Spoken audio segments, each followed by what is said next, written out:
Let's get straight to the topic. Tirahin na natin to.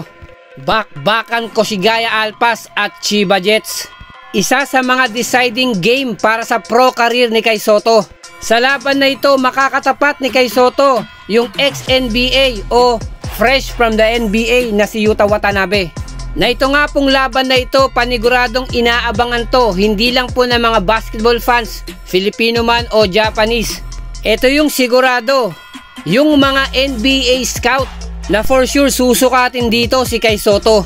Dahil itong Yuta Watanabe kilala to sa NBA na magiging challenging to kay Kai Sotto.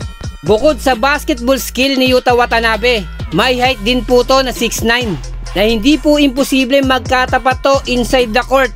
Meaning magkakaroon to ng one-on-one panigurado. Then isa rin po ang Chiba Jets sa mga top team sa bilig ng Japan, na dapat ipamalas ni Kai Sotto yung kanyang 100% kung kinakailangan dominahin niya yung buong laro. Sa puntos, sa rebound, sa blocks, sa assist at ganun din sa steal. At kung mananalo pa sila sa laban, siguradong mapapansin at magiging mainit muli ang pangalang Kai Sotto sa mundo ng basketball.